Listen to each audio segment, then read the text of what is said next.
O fórum de hoje discute o acesso dos brasileiros às atividades culturais no país. Segundo o levantamento do Instituto de Pesquisa Econômica Aplicada, o IPEA, 70% da população nunca foi a museus ou centros de artes. E mais da metade dos brasileiros não frequentam cinema. A falta de dinheiro e pouca informação são os principais fatores apontados como motivo que levam a essa realidade. Quem nos ajudam a entender melhor esse tema são Bruno Feigeson, especialista em Direito do Entretenimento, Gustavo Lobo, diretor teatral, e Carlúcio Coelho, especialista em Direito do Trabalho.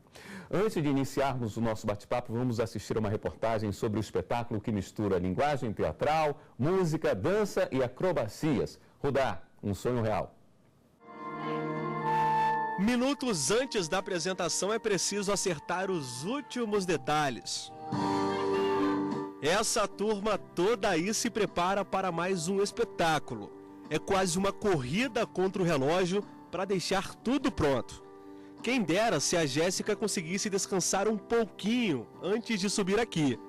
Ela ensaia uma das cenas mais difíceis da peça. A gente cansa só de olhar. Cansa, mas é um cansaço normal, a gente está preparado para isso, a gente treina bastante, faz preparação física, então é um cansaço que a gente está acostumado. Com o William é do mesmo jeito, digamos que ele precisa conhecer o palco antes de cada apresentação. Isso faz toda a diferença para o artista. É sempre bom estar dando uma passada, dando uma aquecida, para realmente entender o espaço onde a gente vai aproveitar, o que a gente vai estar usando, como a gente vai estar andando ali. Já está quase na hora, contagem regressiva. Se o espetáculo fosse mostrar do que a garotada de hoje em dia gosta de brincar, provavelmente as salas de teatro ficariam assim, vazias. Por causa da tecnologia, a maioria das crianças não conhece as brincadeiras que faziam tanto sucesso antigamente. E a missão deste espetáculo é resgatar, pelo menos por um momento, a diversão que tomava conta das ruas do passado. As crianças hoje em dia estão muito acostumadas com a internet, celular e outros tipos de brincadeira. Então, trazê-los para ver esse espetáculo é para que eles possam saber que tem muito mais coisa além de um aparelhinho, que hoje em dia a gente perdeu um pouco, infelizmente. Quem se lembra da amarelinha? Do peão? Pipa? Ou esconde-esconde? Tem até jogo de taco. Você se lembra disso? O espetáculo Rudá, um sonho real relembra brincadeiras como estas, vividas por 8 personagens. A magia do teatro com a mistura de dança, acrobacias aéreas e muito movimento. A companhia de teatro segue em turnê pelas principais cidades do país e já passou pelo Rio de Janeiro, São Paulo, Recife, Goiânia e Brasília. A agenda de apresentações está no site www.companhiarudá.com. Você não pode perder essa viagem ao tempo. Bom, antes de mais nada, eu gostaria de agradecer imensamente a presença dos senhores aqui. E para a gente se localizar em cima desse tema, gostaria de pedir ao doutor Bruno, dá para definir entretenimento? Na verdade, o direito ao lazer, ele está previsto na Constituição brasileira. O artigo 6º prevê que o direito ao lazer é um direito de todos, mas, sob nossa perspectiva, sempre foi um dos grandes desafios. Porque apesar de ser um direito que está previsto na Constituição, se a gente não conseguir compreender qual que é o conceito de lazer, como é que o Estado vai conseguir prover isso para as pessoas? Então, inclusive eu, durante o meu mestrado, eu tive a oportunidade de estudar basicamente isso e tentar conceituar o que seria esse direito ao lazer. Hoje, tem uma conceituação que é possível e cada vez mais o direito tem incorporado isso, que lazer é toda atividade não ligada ao trabalho que você faz durante o teu período que você está sem estar trabalhando, de uma forma a trazer algum tipo de prazer, então acaba sendo um conceito ainda amplo, mas de alguma forma ajuda a dar uma delimitação para o tema. É difícil, mas é importante a gente falar desse direito, porque falar do direito ao lazer, quando você briga pelo direito à saúde, direito à educação, direito à segurança, parece que é uma coisa que é até difícil de você levantar a bandeira por essa briga, né? Parece ser uma coisa menor, que tem que ser relegada a segundo plano. O direito ao lazer, ele historicamente seria um direito de segunda dimensão, então ele é um direito social, então está dentro esses direitos à saúde, direitos prestados pelo Estado. A gente sabe que a gente vive num país, infelizmente, com uma desigualdade muito grande e que muitas vezes os serviços básicos, a própria saúde e a educação não é prestada, quanto muito o lazer. Mas o lazer ele tem uma função essencial na vida de todos nós, então aquela música do Titãs, a gente não quer só bebida, a gente quer comida, diversão e arte, então as pessoas querem efetivamente ter o lazer, o prazer, se você for olhar por uma linha psicológica, tem um aspecto essencial na vida humana e eu acho que ele não deve ser perdido de foco. A questão é como o Estado vai prover, porque em muitos aspectos, apesar dele ser um direito de segunda dimensão, ele tem características de direito de primeira dimensão, que é aquele direito de liberdade. Muitas vezes o Estado simplesmente se abster e permitir determinada conduta já é uma forma de satisfazer o lazer para algumas pessoas. Em outras, o Estado vai ter que fomentar, então, com leis de incentivo ou prestar diretamente. O Vale Cultura, por exemplo, foi uma iniciativa nesse sentido. Agora, o que a gente tem visto nesse momento econômico é que, de certa forma, provavelmente isso vai ficar renegado a um segundo plano. No momento em que o Brasil passa por uma dificuldade, as pessoas vão acabar jogando o lazer mais uma vez para uma lista ali de questões secundárias. De qualquer forma, esses números apresentados na reportagem não apareceram nesse momento que nós estamos vivendo especificamente, né? Quer dizer, isso vem... É histórico, né? Agora, um número enorme, 70% nunca teve acesso a museus e a justificativa, falta de dinheiro. Você concorda com isso, Gustavo? Sim e não. No caso, hoje, quando o Circo du Soleil vem para o Brasil, é impressionante, o público vai e os valores dos ingressos é bem alto, né? Então, ou no caso, no teatro, quando tem artistas globais, a tendência do público é ir assistir. Agora, eu acho que no caso, quando a companhia não é muito conhecida, dificulta um pouco. Acho que falta também bastante informação cultural para o público, né? Pois é, Gustavo, em cima desse exemplo que você deu, eu estava me recordando aqui, quando você coloca um show gratuito, aberto, na praça, de uma dupla sertaneja da moda, você tem 30, 40, 100 mil pessoas. Você põe a orquestra sinfônica da cidade no mesmo local e você tem 3 mil pessoas ali na frente. Então, essa questão do dinheiro realmente me deixou um pouco preocupado. Mas vocês têm essa preocupação na hora de fechar um valor de bilheteria ou a coisa é cobrada em cima dos seus custos só? Sim, a gente tem uma preocupação na bilheteria. Tentar, no caso, a Rudá é patrocinada, então a gente reduz o valor incentivando a arte no Brasil, né? Tem essa preocupação, esse lado social? Temos esse lado social com certeza, além de receber também ONGs e instituições de uma forma gratuita. Na grande maioria das vezes, os artistas e os promotores, eles têm essa consciência da importância do contrato, esses contratos são feitos de forma adequada. O que o senhor me diria disso? Eu acho que, de certa forma, os artistas, de uma maneira geral, aqueles que já são profissionais, que estão profissionalizados no meio, eles têm determinados cuidados. Pelo menos no que se refere a direitos do trabalho, entre os quais se inclui o direito ao lazer, que é fundamental, o direito do trabalho se preocupa muito com isso, a gente vê muito poucas reclamações de trabalhadores que lidam com as empresas que patrocinam e que organizam os shows. Teria uma outra questão cultural? De não estar habituado o funcionário também a recorrer ao judiciário para questionar seus direitos, talvez por não conhecer a fundo seus próprios direitos? Não, eu acho que não, porque hoje o trabalhador, de uma forma geral, ele conhece os seus direitos, conhece às vezes até mais do que os próprios advogados. E a nossa sociedade é uma sociedade bastante beligerante.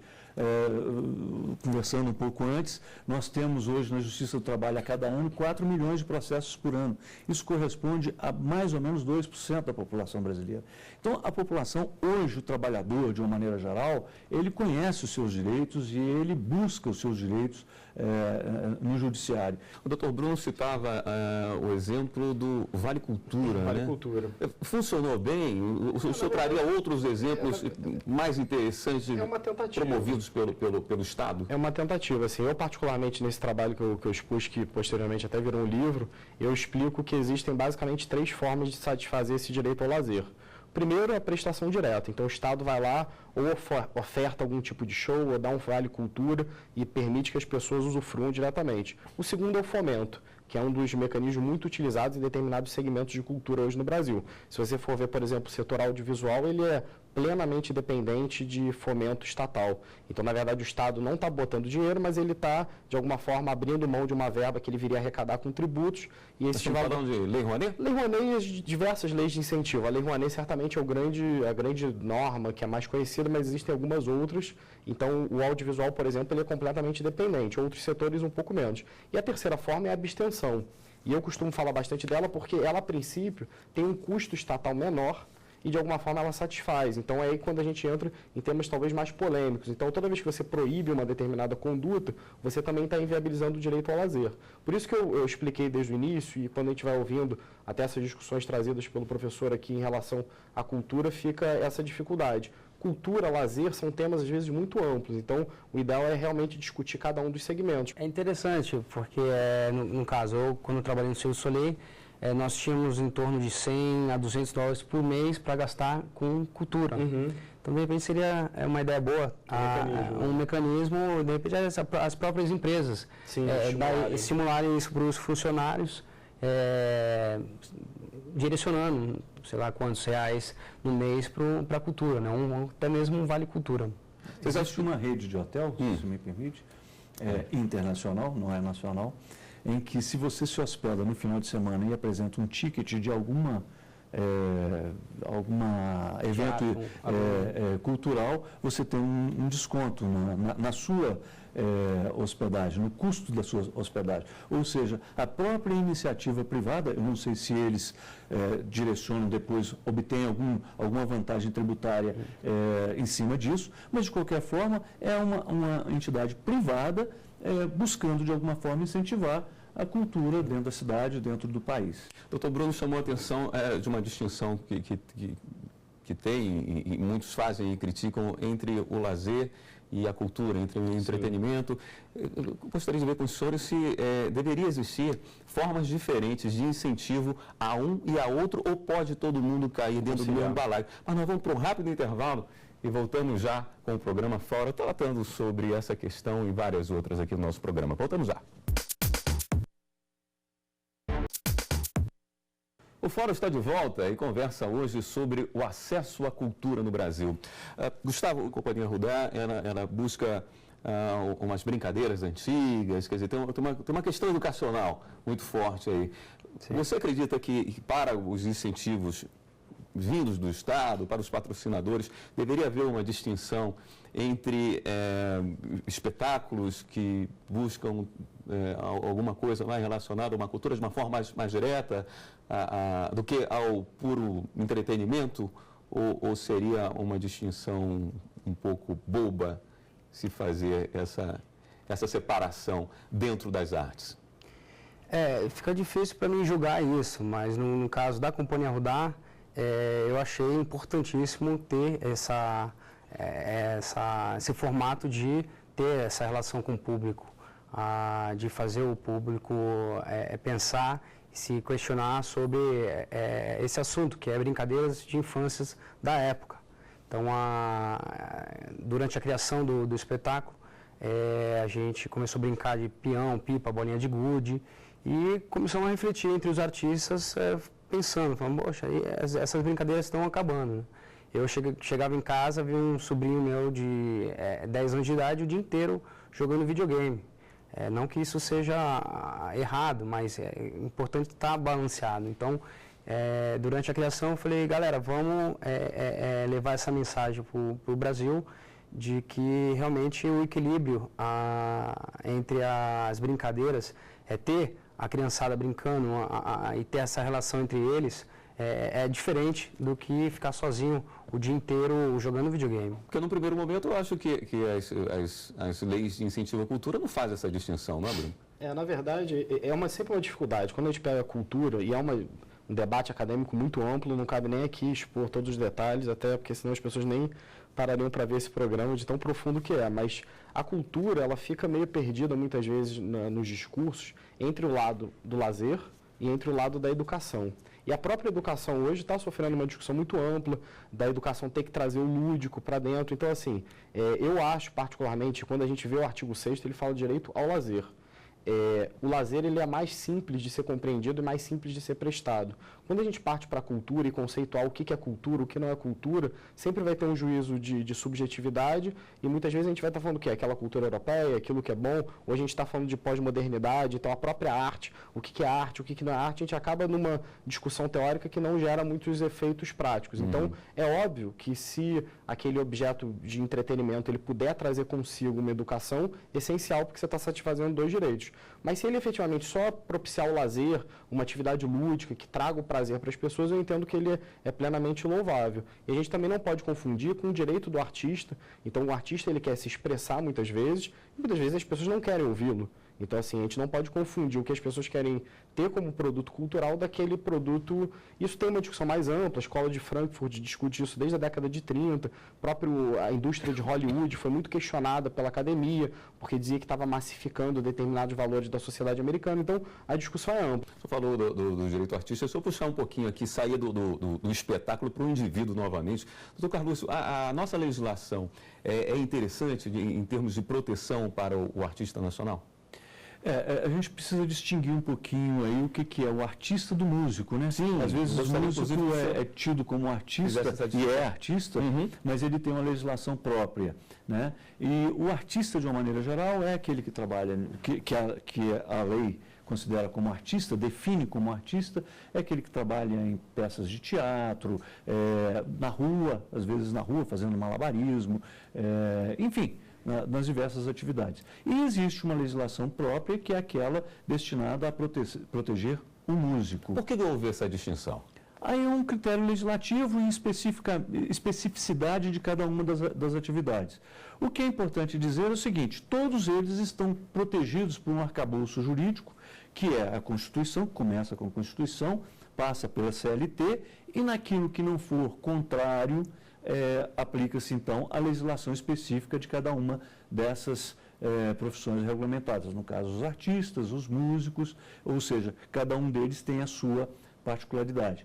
Então, por exemplo, o artista, em princípio, pelo menos, ele tem uma jornada de 6 horas, né? Mas quando está ensaiando, ele pode trabalhar 8 horas, né? E quando tem as sessões de teatro, a lei não diz que aquela sessão tem que durar 1 hora, 2 horas. Ela diz a sessão, com no máximo 8 sessões por semana. Então vejam que interessante. É a lei realmente se enquadrando dentro de uma realidade. E no caso dos músicos, ele vai tocar somente 5 horas, com intervalos e tudo mais. Isso lá fora é bem definido, né? Os artistas, os músicos, eles têm a união e os artistas circenses não. Então, existe uma grande diferença, até contratual, com os artistas circenses e com os músicos. Agora, com tantas formas distintas de manifestação da arte, a lei, para poder abranger todos os artistas, ela não ficou muito genérica? Suponhamos, num exemplo, em que você tenha uma apresentação teatral que tenha música, mas um pode trabalhar 6 horas e o outro 5. Aí, aquele que vai trabalhar só 5 vai receber hora extra, por exemplo. Então, veja que, às vezes, quanto mais específica a coisa, pior fica. Às vezes, é preferível você ter uma norma geral. Inclusive porque a tecnologia, a sociedade vai avançando muito. Então, por exemplo, aquele que filma aquele evento, ele já é regido por outra legislação. Então, você começa a ter uma diversidade tal de legislação incidindo sobre um determinado espetáculo, sobre uma determinada atividade cultural, que às vezes até inviabiliza aquela produção. Causou alguma estranheza você começar a trabalhar com os seus artistas, falando de contratos, falando de direitos, falando... Sim, uma delas foi... Para o artista emitir nota, ele tem que fazer um MEI. Sim, né? Um microempreendedor individual. Sim, né? Você pede para o artista autônomo preparar a nota. E engraçado que não tem artista circense. Então, teve que buscar uma outra linha para se autotitular para poder criar o MEI. Então, isso que a pergunta foi interessante, que realmente às vezes engloba tudo em uma coisa só, né? Ao invés de separar. O Estado hoje participa de uma maneira interessante na cultura do país ou deveria estar mais presente? Eu acho que ele deveria estar mais presente em alguns momentos, em outros menos presente, porque essa questão da burocracia é um grande dificultador. Você tem um exemplo, por exemplo, do Rock in Rio, que é um evento internacional, que teve o primeiro evento em Las Vegas, e ao final do evento, o próprio Estado americano convidou o pessoal da produção do evento para ouvi-los e tentar criar mecanismos e desburocratizar e entender quais foram as dificuldades para, de alguma forma, atrair mais espetáculos naquele sentido. Por outro lado, você pega o Estado brasileiro, onde o próprio Rock in Rio nasceu, e você vê o nível de burocracia para você conseguir viabilizar um evento deste porte. Então, acho que o Brasil, e principalmente nesse momento que a gente está vivendo uma certa revolução, então, por exemplo, essa questão dos direitos autorais. Hoje, a maior parte da música é consumida em sites, pela tecnologia, streaming, então isso está sendo discutido em nível mundial. Se a gente não conseguir acompanhar, não conseguir facilitar, o que vai ocorrer é que a gente vai acabar perdendo alguma atratividade para esse tipo de evento que seria bom para a população de maneira geral. Essa questão da burocracia é algo que normalmente o artista não lida muito bem, né? Inclusive, existem empresas que trabalham como facilitadoras para conseguir esses benefícios, para conseguir o patrocinador, né? Enfim, fazem esse meio de campo entre o artista e o Estado. E pelo seu sorriso eu tenho a impressão que você não gosta muito desse tipo de atividade. Não, é super difícil, complicado. Até ontem, assim, até 1 ano e meio atrás, 2 anos, o artista ele não lê contrato. Eu lembro quando eu fui participar, no comecinho com o Cirque du Soleil, a gente olha lá quanto que eu vou ganhar, aqui não está ótimo. Pega aquele contrato gigantesco e fala, vou assinar aqui. Então, naturalmente, a gente quer estar no palco, quer estar expressando realmente o que a gente mais ama, que é a arte. Entra num campo de profissionalização. Então, acredito que o artista no mundo inteiro não goste de ler contratos, né? Não é só o artista brasileiro, mas é para isso que você tem os advogados, né, e administradores e profissionais que realmente dão, especializados nessas áreas e que dão esse suporte para os artistas. O que a gente percebe quando chegam as causas para a gente é exatamente que faltou profissionalismo. Faltou orientação na hora de assinar aquele contrato. Não se leu isso antes. Nós estamos chegando no final do programa. Gostaria que o senhor passasse então para a gente o que deve realmente constar num contrato e o que o artista deve estar atento, que pode... uma cláusula abusiva que normalmente aparece. As cláusulas de contrato de trabalho que são eventualmente desrespeitadas e que colocam em risco muito... a atividade circense, a atividade de shows, é quando a gente, por exemplo, a gente está vendo alguém montando um palco sem, por exemplo, os EPIs de proteção, e acontece um acidente, e aquele dono da companhia e o artista vão responder, e ninguém sabe disso, muito pouca gente sabe disso. O artista responde, inclusive, solidariamente com a empresa, com a companhia organizadora, ou seja, é como se ele fosse um avalista daquela companhia. Então, esses cuidados de como contratar, não só contratar a companhia que vai organizar, mas ver os cuidados com os trabalhadores que estão ali envolvidos naquele evento, tudo isso tem que ser observado. E o fórum de hoje fica por aqui. Conversamos sobre o acesso à cultura no Brasil. Quem nos ajudou na discussão? Bruno Feigeson, especialista em Direito do Entretenimento, Gustavo Lobo, diretor teatral, e Carlúcio Coelho, especialista em Direito do Trabalho. Se você quiser participar do nosso programa, você pode enviar sua sugestão para o e-mail forum@stf.jus.br. E você também pode rever esta e outras entrevistas no site. É só acessar tvjustiça.jus.br. Até a próxima edição.